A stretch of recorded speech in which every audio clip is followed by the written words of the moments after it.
I think when I look back in my video, that was about 10 years ago, some of these people may not even be here.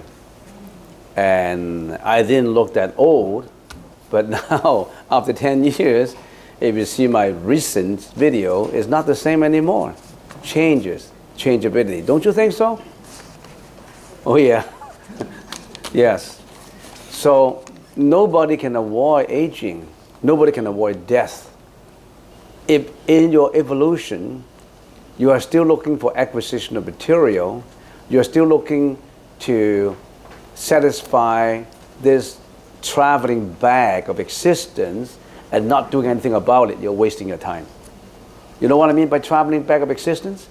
This is only a bag, a traveling bag, not just a bag, it's a bag, a traveling bag of existence. This is just a bag that you carry like when you go on trip. And every day you have your breakfast, your lunch, your dinner, and every day you're doing the same thing. What do you come to this world for? Fulfilling your karma? The Buddha told us, do something about it. Don't wait. When you breathe your last breath, it's too late because you already would carry your karma to the next life. So the Buddha has been repeatedly saying and saying, don't just sit there and waiting for your death. Do something about it. In this life, the most positive, the fastest way, and the most effort-supplying way is to be ordained as a monk and nun. That role is not even 1% of the human race. Who would become a monk and a nun? First of all, you have to be celibate. And there's a reason to be celibate. If you're not celibate, you're still involved in the world of desires. You cannot get anywhere. You cannot go to nirvana. Unless you're really special, you are not ordained as a monk, but you practice like a layman, but you are as good as a monk. That's different. But I think if we can summarize it before I answer these questions, if you really want to get away from samsara, there are three categories, there are three courses that you have to take. The first one, morality, or we call it sila. The second one, meditation. The third is wisdom. You explore into these three fields. First of all, stay away from bad deeds and only do good deeds. That's the number one question. That's what we mean by morality. Stay away from bad deeds and only do good deeds. How? Oh, there's volumes and volumes in precepts, volumes and volumes how to uplift your morality, how to keep it. You know, that's a whole school of thought.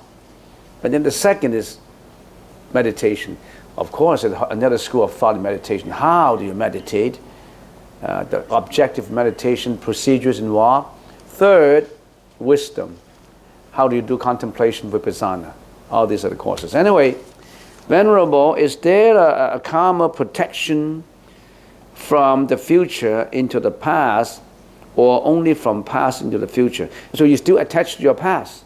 Why do you have to attach to your past? And you have to change the past. You can't change the past anymore. When the past is gone, how can you change? Can you change yesterday's weather? No. You can't even change tomorrow's weather, anyway. You can't even change today's weather. It's changeable. Assuming you can change your whatever you encounter, you cannot change the past. You can change your present. The present is in your hand. Live the present moment. Because you can change the present, subsequently you can change your future. So just the reason why we said be mindful of the present. When the present is good, your future is going to be good. Don't worry about the future. Worry about it, how to do it now. All right, that's the first question. Is there a hall or any space we may come to sit and read the Buddhist teaching books? Yeah, we have what we call a library, and but we're short of volunteers. We depend on volunteers. Our temple has a history of 30 years. In the first 15 years, we opened the library to the public, assuming that everybody's honest. But we lost a lot of books. We already have printed in here, do not take the books out. You have to discipline yourself. But we still keep on losing books. Or more, we lose books with photographs, with beautiful pictures in it. Good books, expensive books on the sutras, they're lost. And because we open to the public, we don't have a librarian, we can't afford a librarian, we depend on volunteers, and sometimes volunteers around. One volunteer told me, we don't have too many volunteers, one volunteer in the library told me that, yeah, I saw that couple just about half an hour ago, and he came over the coat, and I saw he stuck a thick book under his coat, and he walked out. I said, why didn't you stop him? No, I don't know. I don't know if it's right to stop him. So people actually took away books from the library. So how can we open the libraries? Stealing, right? You call it. So if you have, we have a library, a lot of books in there, and right now we are renovating the office. And then now we put all the stuff into the library. It's crowded. But when the office, after 3 weeks, it will be all renovated. We'll bring all the desks back, and the library will be empty, and people can use it. We have lots of books in the library. And then if there is a schedule of, say, 7 volunteers who work in the library 7 days, we have volunteers, we can open the library. No, we cannot, because books keep on disappearing. I cannot say, how come Buddhists steal books? Well, there are people who are not Buddhists coming into the library too. And how can I guarantee that Buddhists don't steal books?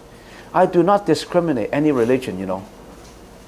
Any people would have that inclination to take those things that they do not possess. Not just people belong to other religions, even people belong to Buddhism. I don't discriminate any other people. No, we don't. It's just people, they took books away. So there are many free CDs today. They all appear to be in Chinese. Are there any in English? Yes. You don't have to get a CD, get on YouTube.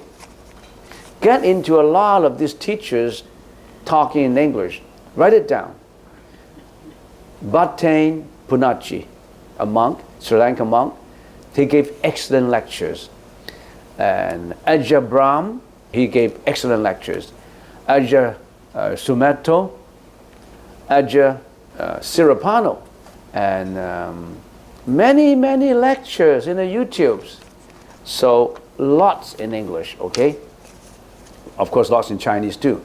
What is the cost of karma? The cost of karma, to give it very briefly, craving, ignorance, greediness. If volition is dependent upon ignorance, then what is ignorance dependent upon? Ignorance is from the cycle of life and death. Ignorance is from the mind. Ignorance dependent on a mind that is polluted. Because you don't have the clear understanding, then you're ignorant. It's a cycle. Who is the beginning, who is the end? The end is the beginning is the end. Death is life, life is death. And when you draw a circle, where is the starting point? The starting point is the ending point. Why are you looking for time dimensions? The Buddhist teaching transcends time dimensions. The past, the present, and the future only in a dimension that is fictitious. Live beyond, transcend time and space. Only when you transcend time and space, forced thinking, would you be able to get enlightened. And it takes wisdom to transcend time and space. Not a rocket, not science, not a plane. What is Prajnaparamita? You probably have missed the first 30 hours of my talk. So maybe sometime later you can get onto the YouTube to find out Prajnaparamita. I spent 30 hours on Prajnaparamita. I really like your use of metaphor hotel when explaining how we get our body, 5 skandhas, dependent origination, paticca samuppada. What is the literal meaning of paticca samuppada? The 12 dependent origination, one dependent on the others. It's like a chain dependent on the others. One dependent on the others. Well, just to summarize it, the fact that you are here listening to this monk saying something about the Buddha's teaching, I didn't invent the Buddha's teaching. You must have a condition and cause that have brought you here. You must have learned Buddhism in your previous life. Nurture that. You come here, there must be a cause. That cause could be past life. Condition that again. You already have that seed. It's sprouting. Continue to let it sprout. Fertilize it, water it, sunlight, labor, until it sprouts into anuttara samya sambuddhi. You don't need sensual pleasures. That gets us into trouble. When you end this life, what is sensual pleasure? When you end this life, what's the use of your deposit box in which you put your diamond rings? What's the use of a bank account that contains $5 million? What's the use of a luxury home? What's the use of your Ferrari? None of that you can access to. You couldn't bring anything with you to 5 feet under ocean grave, ocean view. Ocean view, 8 feet underneath it, or 7 feet underneath it. What can you bring? You can bring nothing with you. The only thing you can bring with you is your own karma, good, bad, or neutral. Watch your karma. That's it for today.